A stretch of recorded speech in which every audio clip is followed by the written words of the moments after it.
and welcome to Cook Together. I am Leanne Phillipson, registered nutritionist, and I've lost count of the days in which we've been cooking together. If you're watching this after the fact, maybe on YouTube, or you scrolled through Sprout Right's Facebook page, or perhaps we posted it to IGTV, then you're watching this a little bit later. So watching on, my intention for doing these daily videos is to inspire you, because every day just kind of keeps on going into another one. Hello, Crystal. Thank you so much for being on. It's so lovely to have everybody. So whoever jumps on, just please say hello. Hello, Chris. Thank you so much for being on and saying hi as well. So my intention for doing these videos is just so that we can, I don't know, just come together, because I'm missing everybody out there, and cooking is something that we have to do every single day. That's why I became a nutritionist, because food is foundational. We do it so many times a day, and just cooking together just can bring us together, which I think is really important. So today, I want to make a batch of veggie-packed chili. So this is plant-based, the way that I'm making it, but you could absolutely add in some ground beef, some ground turkey, ground chicken. You could throw in some leftover pieces of chicken. I thought about that because I've got some hanging around as well. So there's a lot that you can do with this recipe. There's a lot that you can do with all the recipes that are in my book, Sprout Right Family Food, and this one is no different. Now, I have not been chopping for probably over a week now, so I'm using what I have from my last chop, which definitely was over a week. So I'm gonna have to think about going shopping soon, because I'm definitely running low. So today I'm going to make the veggie-packed chili, and while you can see beautiful little pieces of cauliflower on the top here, I don't have cauliflower, so there's not going to be cauliflower in this one today. And I don't have red kidney beans, so I'm actually going to use white cannellini beans, or white kidney beans, which is what these guys are.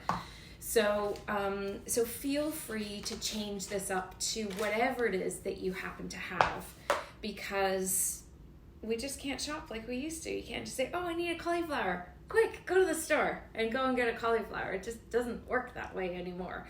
So I do have a little shop, actually, not too far from me. It's pretty close quarters, so they only let a couple of people in at a time. But I've been doing a little, thinking about maybe doing a little bit more of the shopping there, because it's a small store, and supporting local is really important. I could go to Costco, I could go to the bigger stores, but I'm a small business. I appreciate people when they order their supplements, all the Take This line that I've got here behind me.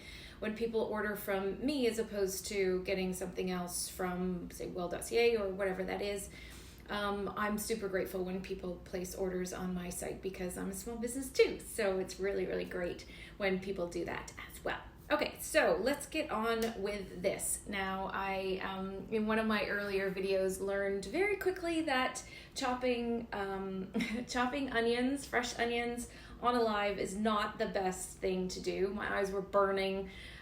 So even just having that close, I can start to feel my eyes getting a little bit sore. So I've already got these already chopped, so this is good to go. I'm gonna use the same pot. This is what I used for the, what was it? I can see it in my head. I even have a little bit left over. The risotto, baked risotto. This is what I used for the baked risotto.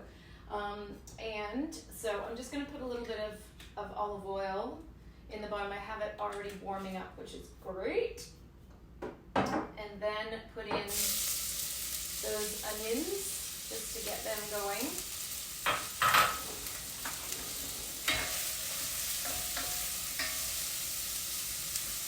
And just while they start, and this is when it starts to smell so amazing. It starts to smell like dinner because the onions are in. I'm going to put the garlic in, and I'm going to put extra double garlic in, because we all just need to keep our immune systems as strong as possible.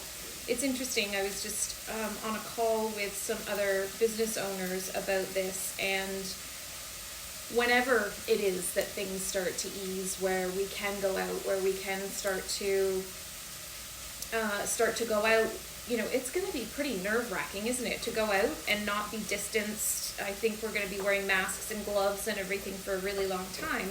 But I think there's some sort of safety to right now that we are all so distanced from each other, and you don't necessarily think, maybe do I need to keep my immune system really strong right now because I'm actually not seeing anybody? Well, you always need to support your immune system. Always, always, always.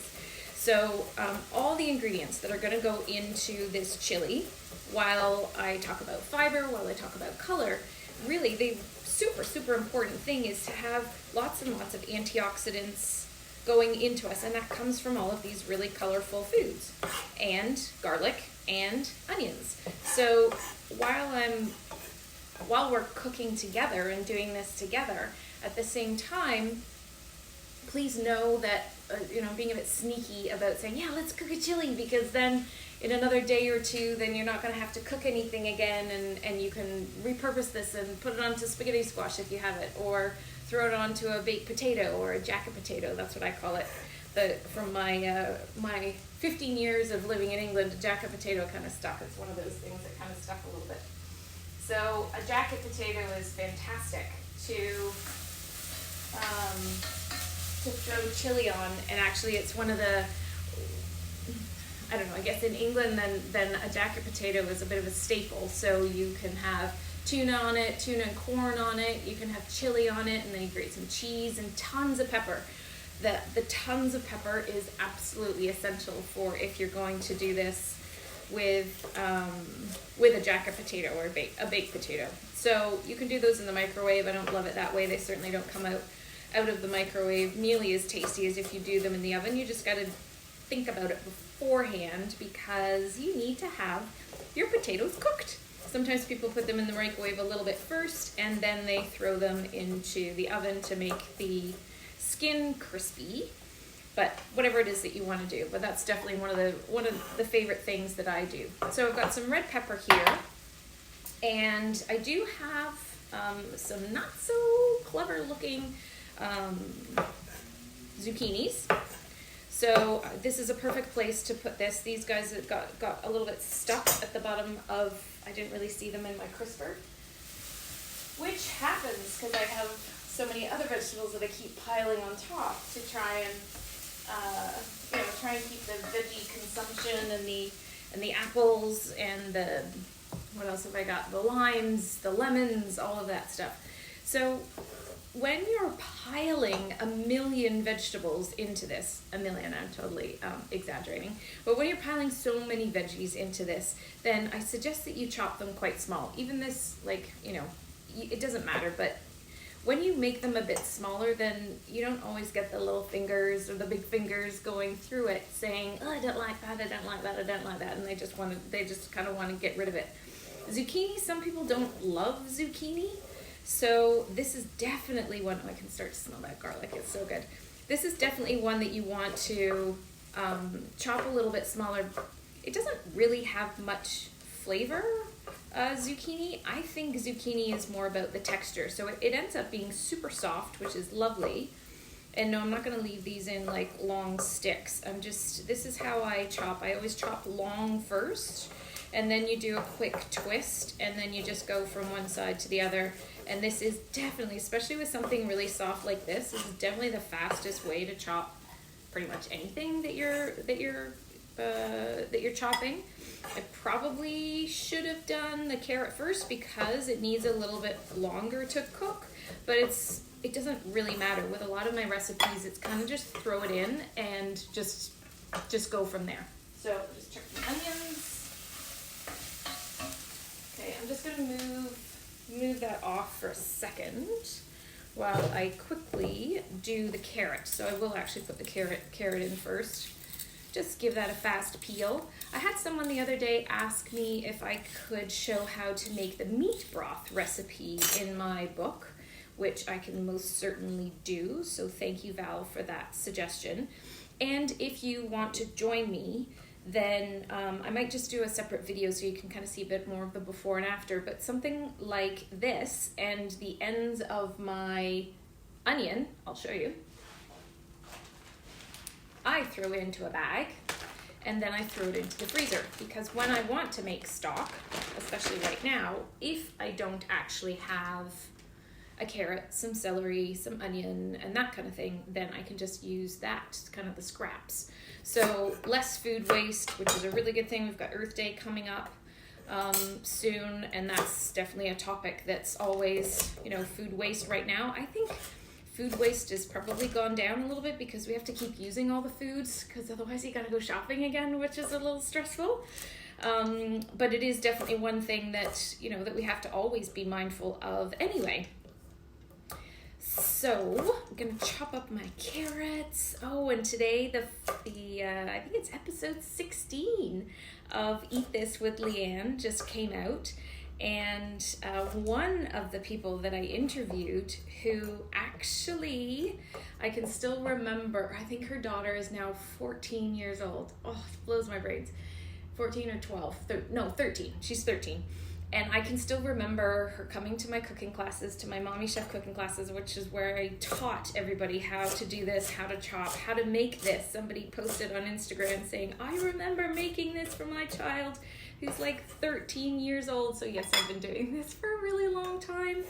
And with Lana, I remember her beautiful daughter being in, it's just like, I can't remember, some sort of wrap thing. It was like 50 million wraps that just went around her, and a little head was stuck in here. And she just sat there, and Lana chopped and chopped and chopped and made all the food. Anyway, I interviewed her for this podcast about real people, real challenges, real problems. I think that's what we called it. Anyway, it's on leannephillipson.com. And oh my gosh, she's shopping every 3 weeks. She gets a delivery every 3 weeks. So her meal planning that she's doing, I was like, lady, you are a rock star meal planner. Thank you so much. Like, she's got spreadsheets. The kids don't ever ask her what's coming next because they've already planned it. Anyway, so I'm going to go into a whole bunch of this and more tomorrow at noon here on Sprout Right's, actually just on Sprout Right's Facebook page. So if you're on Instagram, you're going to have to shimmy over to Sprout Right's Facebook page. I'm going to talk about meal planning, because after doing a live class last night on the Healthy Moms group, like, it's this meal planning can be really unsexy and really boring to do. So I want to help you a little bit more with that, because once you've got the plan, which could include something like this, then that really helps the whole situation. So let's put this back on the heat, because my onions, let me just show you actually, my onions were just getting a little bit brown, so I just took them off. I think you can see those. So put those back on. Carrots are going in first. So just give those a little stir. Just get them cooking a little bit first. These are part of my frozen collection of vegetables. I don't call for corn or for peas or for green beans, but it's Veggie-Packed, so it's all going in. It doesn't matter. It's all going in. So I've got some mushrooms. While mushrooms are not a humongous source of vitamin D, they are a source of vitamin D, so the more mushrooms that you put in, the better. If I were to have the mushrooms and then some grass-fed beef going into this, which is a good source of vitamin K2, then the absorption of the D would improve. There are so many vitamins that are friends, and when you have things like, you've probably heard of vitamin C and iron, those are really good friends. So the more you want your iron to absorb, the more you focus on making sure that you have some vitamin C along with your iron-rich foods. So those two are really good friends together, for instance. And then things like vitamin K2 and D3 are extremely good friends, swiftly followed by magnesium. Anybody having problems with sleep right now?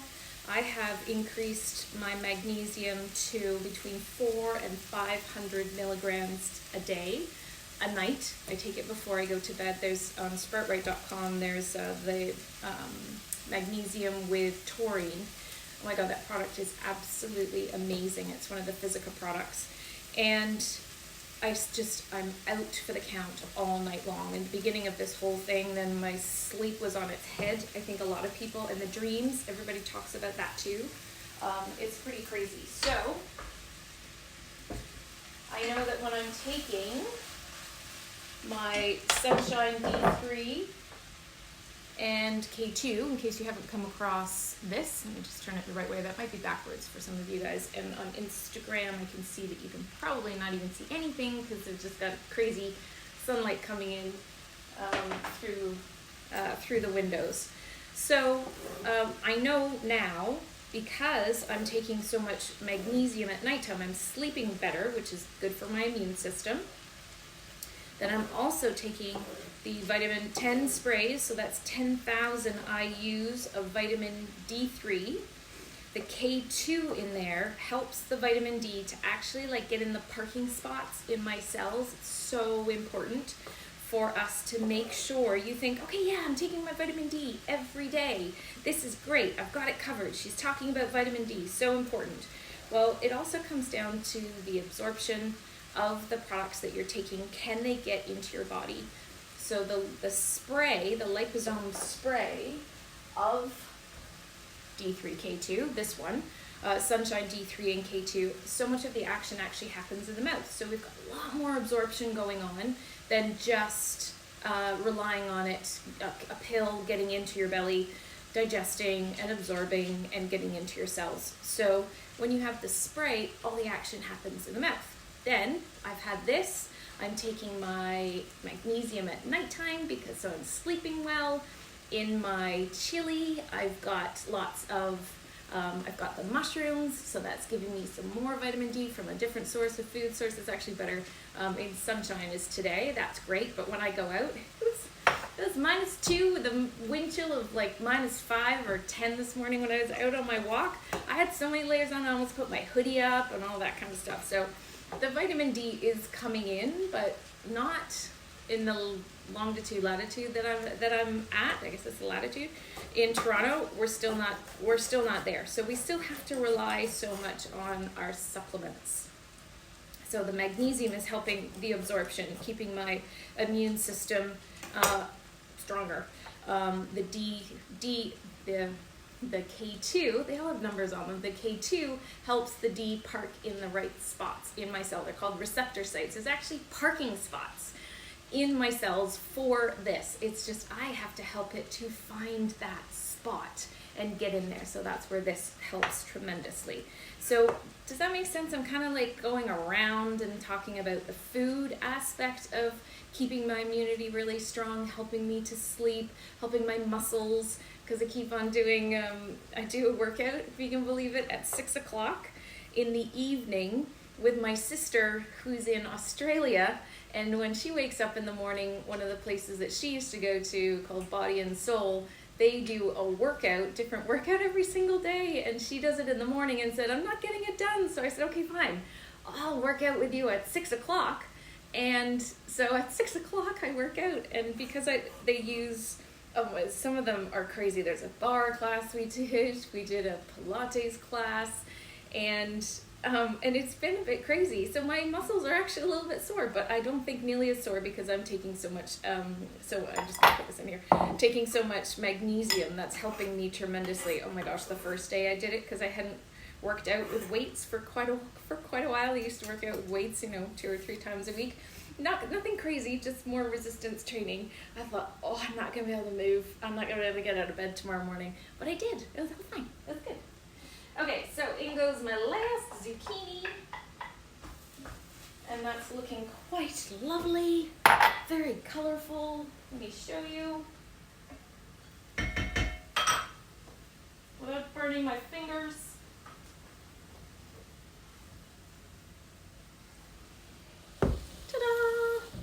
Okay, so into that, I'm going to put in my corn. If you're not into using corn, don't worry about it.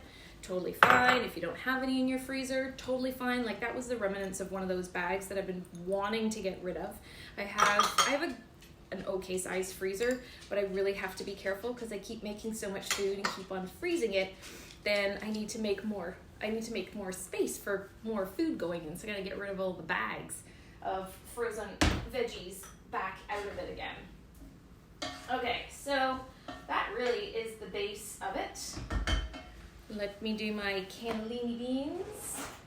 And, oh, don't you love it when your kids put the stuff away? I'm not complaining that they're putting the stuff away, but they don't really pay attention to the right spot where it goes. Anyway, so cannellini beans. I actually prefer cannellini beans. Red kidney beans, they're okay, but I think I just have this memory of them being really beany. I don't know, when you were a kid, did you love eating beans? I don't know, maybe with my mom, whatever it was that my mom did with my beans, then I don't know. Anyway, there's a lot of skin to a red kidney bean and not so much skin to a white kidney bean. Sorry, I'm just rinsing it a little bit. So the cannellini beans are the ones that I use for the greeny bean dip, and they're such a lovely bean to use that I find just work beautifully. So if you have some members of the family that are just really not so much into beans, then maybe try the cannellini beans instead. Basically, is kind of what I'm saying. So in go the cannellini beans. The white kidney beans, I kind of just buy these and that's it. If you've ever come across the Eden brand, they're tremendous because they actually cook their beans with a seaweed called kombu.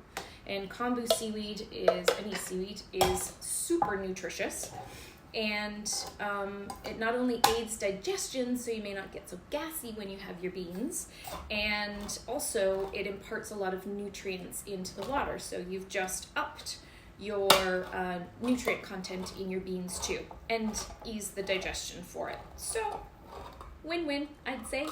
And also they have never had BPA in their tins. So I've got a whole, these are diced tomatoes. Luckily I had these in the back of my cupboard. In they go, and then just put your chili powder in. I think the recipe is for about a teaspoon, tablespoon. I would double check to see just how strong it is for your more delicate palates who don't like so much chili powder, or if it's a hot chili powder or not. One of the memories, I just figured it out. I figured out why I don't like the kidney beans. Or I figured out why I haven't always loved chili. So I had to really revamp what my mom used to make. My mom would take her spice jar. She had them in these glass, these little glass things with this huge lid on it, and she would take it off, and then she would stand over the pot. I guess it's a little bit like having this kind of version, this kind of thing. And she would just kind of go like this. And as she was pouring it in, like the whole, like half of this glass jar, I guess it was, would end up in the chili. And she wouldn't sit there. Like whenever I put even too much cinnamon into something, I sit there and I spoon it out and I get rid of it because I think it's going to be overwhelming. But my mom would pour in the chili powder, and it, like as soon as it was even the vicinity of our lips, they were on fire. And my parents are British, and they also, you gotta finish what's on your plate. Even if it takes you 2 or 3 hours, you gotta finish what's on your plate. So this damn chili that my mom would make would last in my bowl forever. She would make it, and it was so hot. And I remember my dad would say, "What happened?" And she said, "Well, it just kind of got a little bit too much in it." And it's like, I could not drink enough milk to cool my mouth down, and then I would get full, and then when I was full and I wasn't hungry, and then I had to sit there for longer trying to eat this on fire chili that was just insane. And anyway, so that's very possibly why chili has never really been my favorite food. And maybe why I have an association with the kidney beans, because they're just, kind of dry or whatever, but they were so hot, it was ridiculous. Anyway, please measure out your chili powder, because it's really not for everybody. I know that to be true. And my kids, so my ex-mother-in-law, she used to make chili for my girls, and she would leave the beans out, and she would actually add in a lot more vegetables. So that was part of the impetus for making this, because there's so many vegetables that you can put into a chili. So basically, the veggies and everything just kind of need to cook together for a little bit. They will really just kind of melt down. So it'll kind of come to a boil, but it probably needs about 15-20 minutes, just like that. You can put the lid on if you want. You can leave the lid off. It's totally up to you. And that's chili. So, how long did that take? How long have we been live now? Okay, so I've been yakking a lot more today. So it's 5:27. And that's it. So that, for me, is definitely going to last. I'll have that for dinner. My girls are at their dad's right now, so I'll freeze 2 or 3 containers of it probably by the time I get through it. And I think I might have a jacket potato with it, and then pile some cheese and lots of black pepper on top of it. So that's the chili. It's going to come out. Look, let me show you how, not too hot, how colorful that is.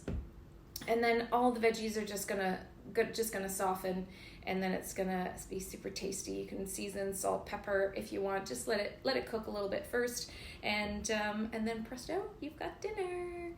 So tomorrow night we're going to make the Easy Asian slaw, I think I call it. It's a salad. You just need a few noodles and some fresh veggies. And the dressing is super easy and so tasty. So join me, same time, same place tomorrow at 5 o'clock.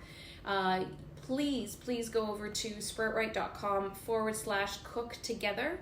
Underneath the post that I post earlier in the day, I put down the ingredients, and then I'm going to email you the recipe so that you know what it is that you need, or you can cook it tonight, you can cook it any other time, or of course you can just, while you're at sproutright.com, you can order my book. You can get it from Amazon, you can get it from Indigo, wherever it is that you want to get it from is totally cool too. And you can also check out the Sunshine D3 and K2 while you're at it. There's some videos there just to explain things a little bit further. So I'm gonna keep on cooking this for a little bit longer because it needs it. And I look forward to seeing you tomorrow. Thanks so much for being here. sproutright.com/cook together. Put in your email so I know where to send you all the recipes. Thank you, Crystal. I love all the hearts and all of that. Thank you so much. Take care, guys, and happy dinnering tonight. I'll see you tomorrow for the meal planning here at 12 on Sprout Right's Facebook page if you'd like to join me. Otherwise, it'll be there for you to watch later. Okay? I gotta zip around and turn the videos off. Thanks. Take care. Bye.